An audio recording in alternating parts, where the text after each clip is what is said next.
What's up? Got a Bestech. Bestech. This is a Bestech Fin. 14C28N black stonewash. Come on, man. Got some numbers too. BG34A3. Alright. Who knows what all that means? I don't know. Maybe one of y'all. But it does say that it's a fin. So I'm going to run with fin. Bestech. This thing feels pretty heavy. Their boxes are small and simple, which I like, because you know all those big ornate boxes cost money, man. Look at this, black G10, or no, did it say black micarta? What did that say? Black stonewash blade. I think that's G10. Steel liners. Same G10 on the back spacer. Pretty deep carry pocket clip. Not recessed. Center blade. Come on, man. Let's get that blade out of there. Nice jimping on the flipper tab. Oh. Oh, look at this. I did not expect that. I think I get the fin now. Is that like a fish fin? Or maybe even a tuna fish fin? Wow.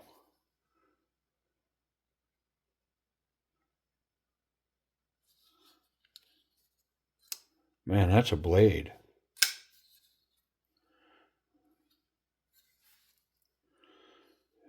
Jimping. A little inconsequential jimping, and then legit. Okay, man. Let's get this stuff out of the way. And it needs a little wipe.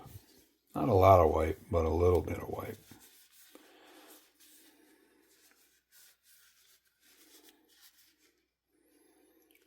I do like the polished chrome liners. It's a good look on this black knife like this. You know, I know there's the philosophy, well, but it's, you know, at night you'll be able to see it or whatever. I'm not rolling that stealthy, man. If I got a knife in my hand, I'd much rather everybody saw it and give me girth. You know what I mean? I'm not sneaking up behind nobody like the Guns of Navarone or the Dirty Dozen, man. Oh, I wonder if I can fail that. I don't think so, but I'm gonna try. No. Nice liner lock. How we locked up. Yeah, the liner's almost 100% behind the blade. 30, 35%. Pretty nice.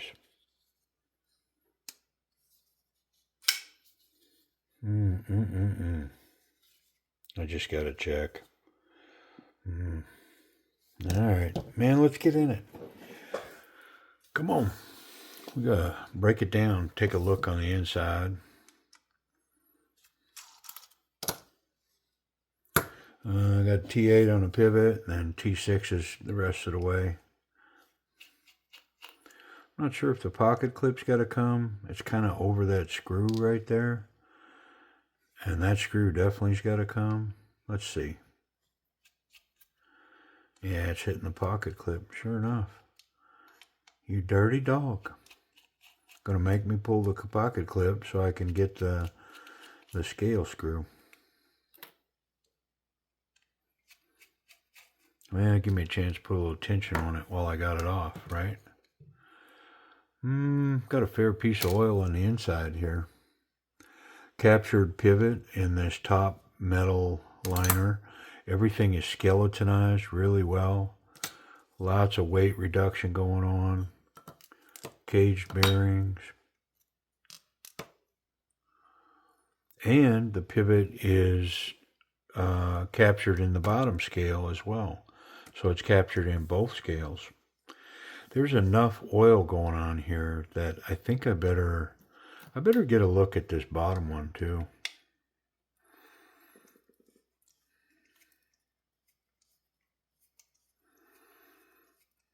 And of course, that is spinning away. Yep, that one too. It's not going to let me in there. Well, hold on. There we go. Maybe I can hold it and get it.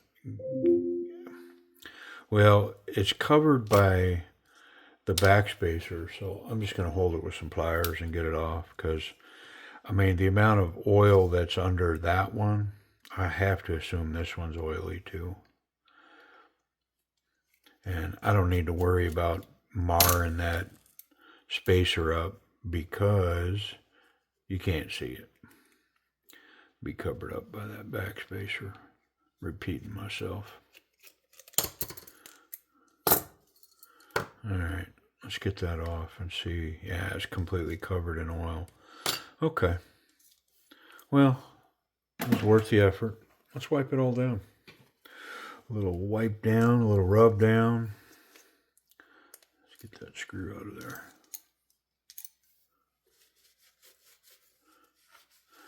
And one of the other nice things about taking this apart is these liners are fingerprinted and funky and grungy.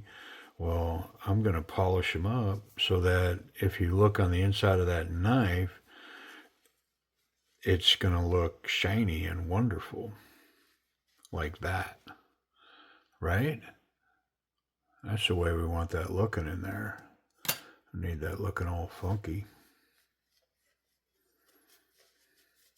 And of course, you know, once the knife's together, you can't get fingerprints in there, so it should stay, you know, relatively clean in there. Now, can you get pocket lint and dust and stuff up in there? Sure. But I would think for a reasonable amount of time, it's going to look pretty solid in there.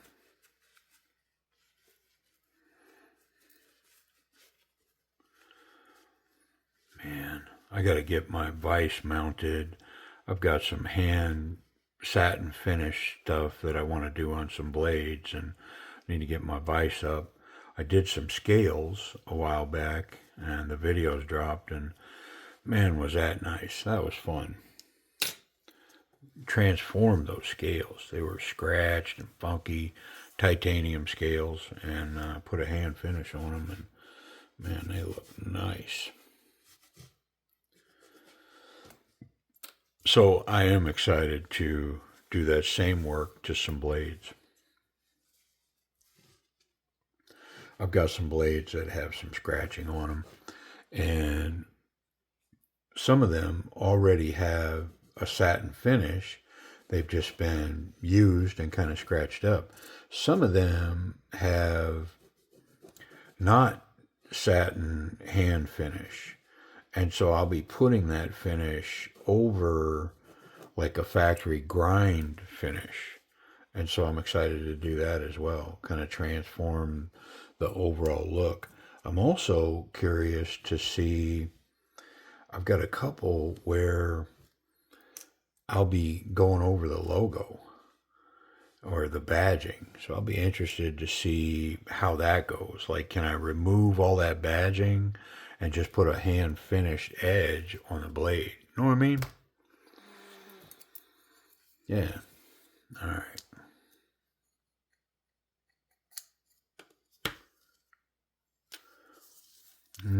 I probably got to put these on first.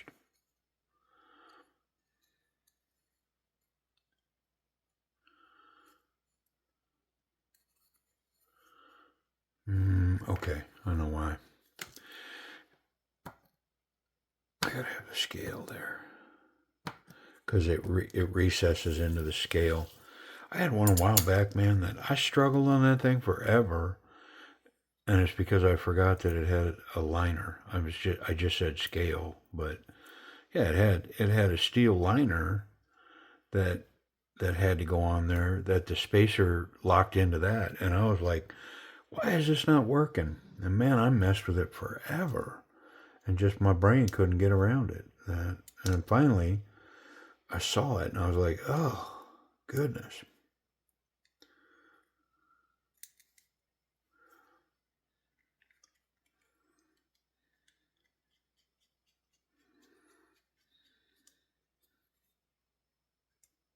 There we go.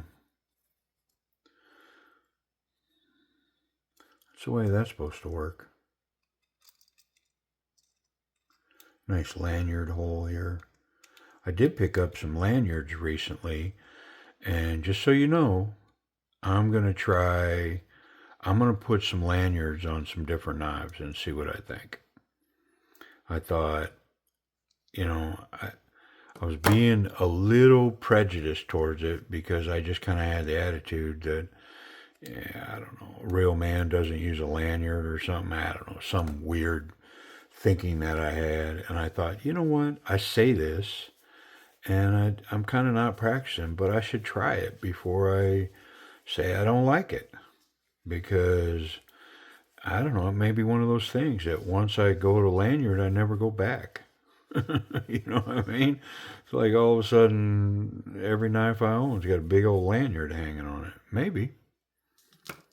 So, yeah, I picked up some lanyards. I'm going to try it. I did have a couple of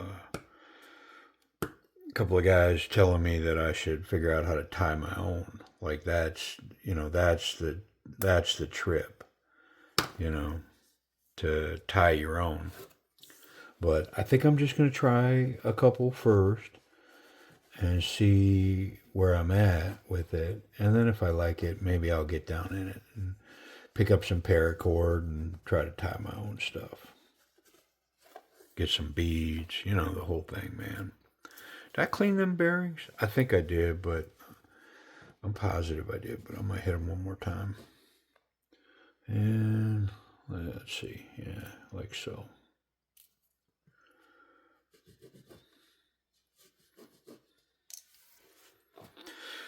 Yeah, I mean, I've never been a big knot tire, but doesn't mean I can't learn. Might be fun.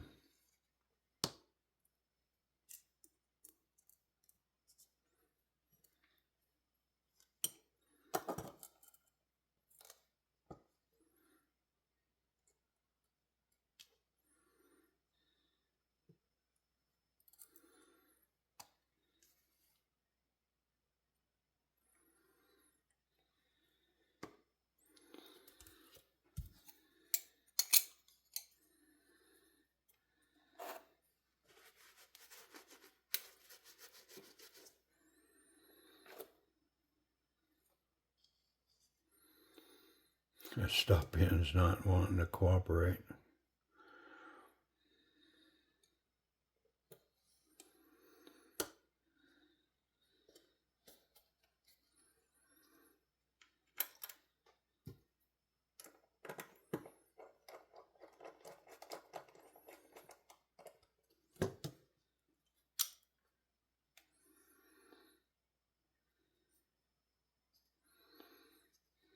Not sure that that's looking right.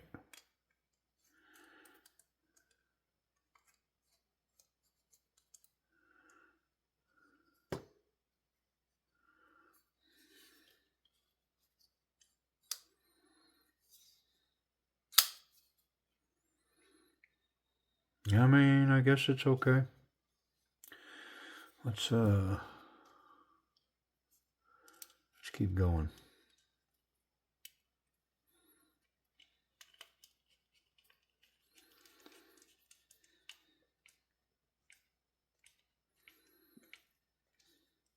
I think I'm going to have to get a bit out and hold that other side. It's turning in there. Well, that one caught. Maybe I can get the other one to catch. We'll see. That side's locked down. Yeah, that one's locked down too. Okay. Let me check that action. I think I'm a little over tight on a pivot.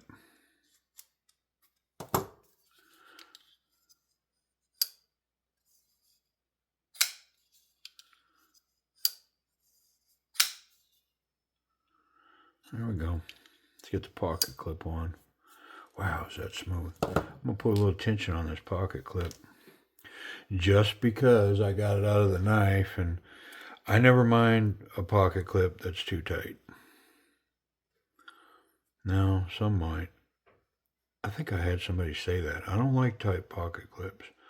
I want it to fall out of my pocket. I'm pretty sure that's what they were saying to me. I want it to fall out. It's like, what?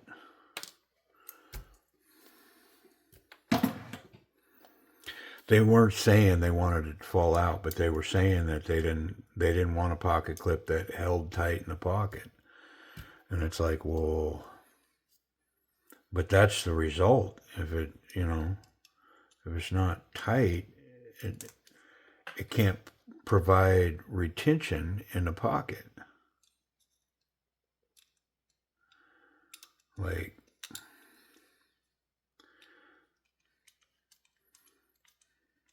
I don't think that's an opinion. I'm pretty sure I'm right on the money with that. Drop the screw.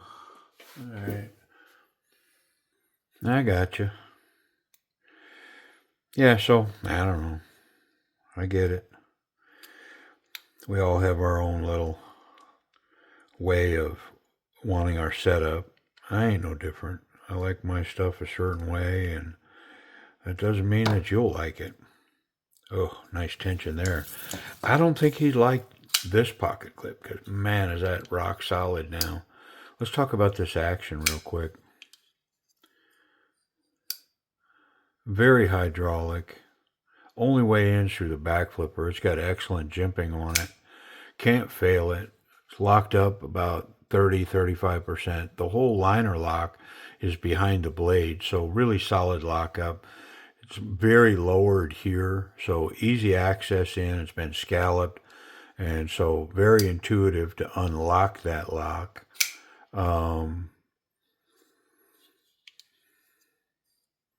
Needs just a tiniest little bit of coaxing. I mean, I'm going to call it a A minus, B plus, right in that range. It's solid. I mean, it feels really hydraulic, very nice. And it's got that black coating in there. So, run it for a while and it very well could improve. Take those bearings out, clean that black coating out of there. But it's running really extremely well. Let's do ergonomics. So, excellent jimping here, platform for the thumb. The flipper tab creates a nice finger guard and lots of jimping down here for my fingers. And the end result is not so confident, very confident. I mean, this grip right here that I'm holding is headed towards very confident. The reverse grip, it's got this angled platform for the thumb. Really nice grip here. And look at that pokey blade, man. Whoop, whoop. Yeah, very nice. I mean, I can get here. And I guess if I was going to try, if I was taking this down, and I had to come hard, maybe this would be my choice because I'm coming with the sharp edge versus this way I'm going against it. And I don't like coming like this.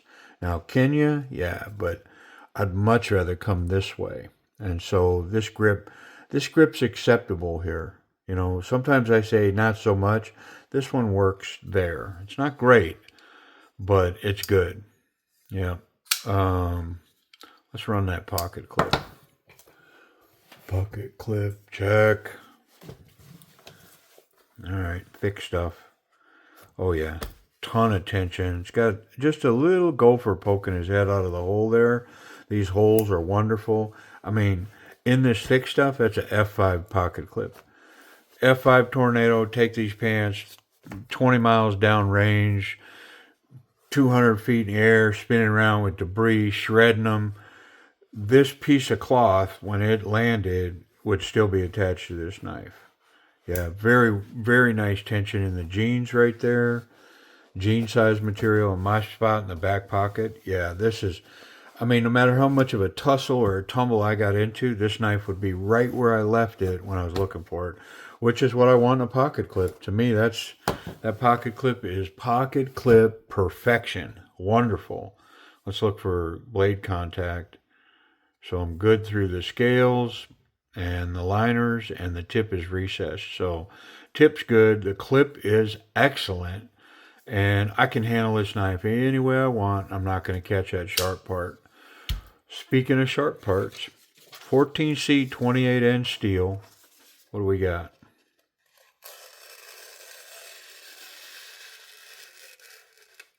Yeah, come on. And it's a frickin' needle. Yeah, come on. I'm pretty sure you could sew up some leather chaps or boot. Not really. I'm being stupid. But I'm referencing the fact that it's sharp as a needle. Yeah, very nice. Wonderful. Bestech Fin. Let's do price and availability. Where are they and what do you got to pay for one? Okay. I'm seeing these advertised for just a tick over $60. So definitely I'd encourage you to check Timber's Edge knives because there may be one over there that you can get a respectable price on. But I'm seeing these around, between 60, 65, $68 is roughly where I'm seeing that. And I mean, for 14C and this unique piece, I mean, it's definitely capable as a personal self-defense piece. Look at this thing. Come on, man. All right. Hey, I appreciate y'all watching.